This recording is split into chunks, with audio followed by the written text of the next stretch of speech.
Now, the Israeli Prime Minister Benjamin Netanyahu is holding a meeting with President Donald Trump in the White House. Negotiations on Iran's nuclear program are high on the agenda.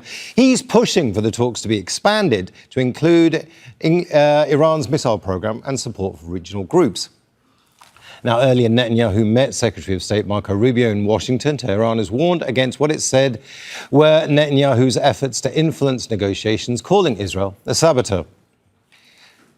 Now, let's bring in our White House correspondent, Kimberly Halkett. Kimberly, given the backdrop of everything that's happening, these are high-level talks, but somehow the US and Israel is in agreement. These talks need to be expanded, so they do have a common ground there, right?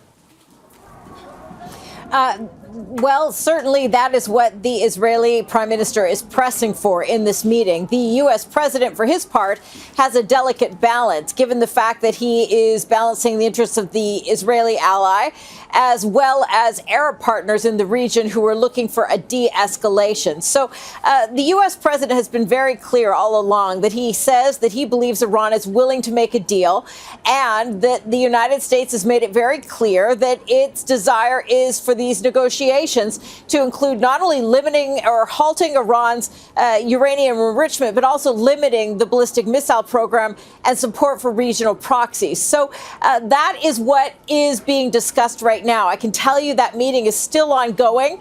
The Israeli prime minister did enter the White House from a side entrance away from television cameras.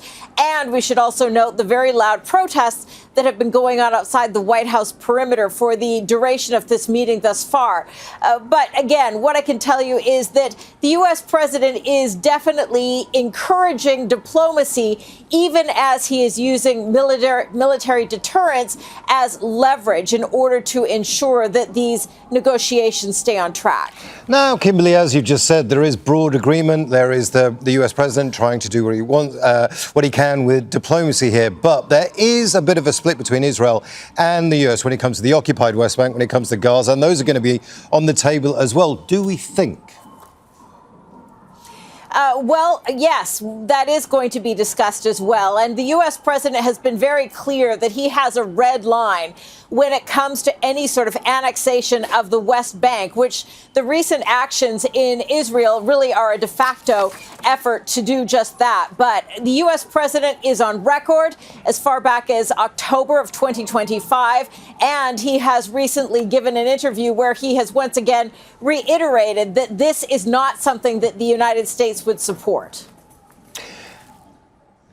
Kimberly Halkett there, live for us from Washington, D.C. Thank you so much. Now, Phyllis Bennis is a fellow at the Institute for Policy Studies. She joins us from Washington, D.C. The Iranians, Phyllis, have been very clear that this is simply the Americans doing the Israelis bidding for them. How much of that is actually true, do you think?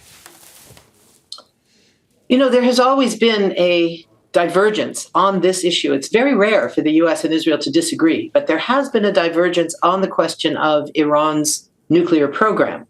The Israelis from the beginning have claimed that Israel cannot be allowed to have any enrichment, cannot be allowed to have any capacity to build a even civilian nuclear power program. The U.S. position was always Iran cannot have a nuclear weapon, which it didn't have and was not building. But right now, it's very unclear. President Trump has used the same language as in the past, that that Iran should not be able to have a nuclear weapon. But his staff, his ministers, have all said that Iran should not be allowed to have the capacity, meaning the ability to create nuclear fusion for peaceful civilian purposes. So where that comes down ultimately, we still don't know. It's a very dangerous divide. It is a very dangerous divide, but there is almost a simple, quite elegant solution to all of this, which is going back to the basis of the deal in 2014, the so-called JCPOA. And the deal's already there. It just needs to be signed. But that's not good enough for Israel, and it's certainly not good enough for Donald Trump, I think, because it was a deal negotiated by Obama, and that simply is the reason. I mean, is it as simple as that? It is. Actually, if one is rational, it's as simple as that. The problem is this isn't a rational administration. It's not rational decision-making to be debating about how to declare peace while going to war.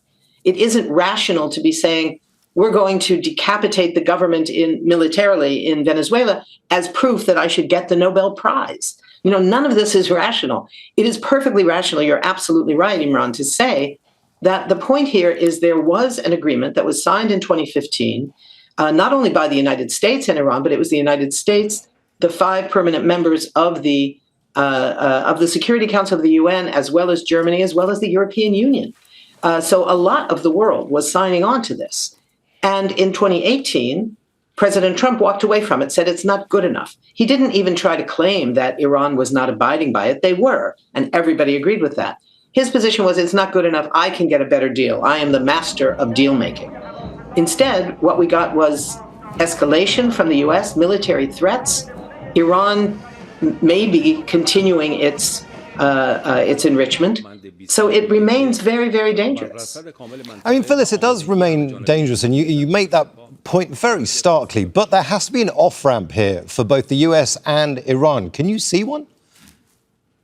Well, I think there is an off-ramp. The off-ramp is negotiations that are serious, first of all, not negotiations as a hiding point for a planned intervention militarily. This is what happened last June, and I'm sure the Iranians have this in their mind. They were actually negotiating the weekend that the U.S. then joined the Israeli assault on Iran and militarily attacked Iran.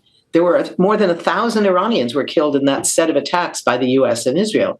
33 were killed in Israel. So they've got on their mind the notion that anytime they're negotiating with the U.S., the other part of the U.S. government, the military part, might be launching an attack. President Trump said last night that he might want to bring in a second aircraft carrier, one that is either now in Asia or now in the Atlantic. And that would make 2 aircraft carriers somewhere in the area of 180 warplanes and war helicopters, more destroyers, 10,000 troops just cruising off the coast of Iran. That's an enormous threat. And it's all rooted in this notion that the United States somehow has the right to determine with Israel what weapons any other country might have, what kind of power program it might have. There's no talk, for example, of Israel's nuclear arsenal, the only nuclear arsenal in the Middle East.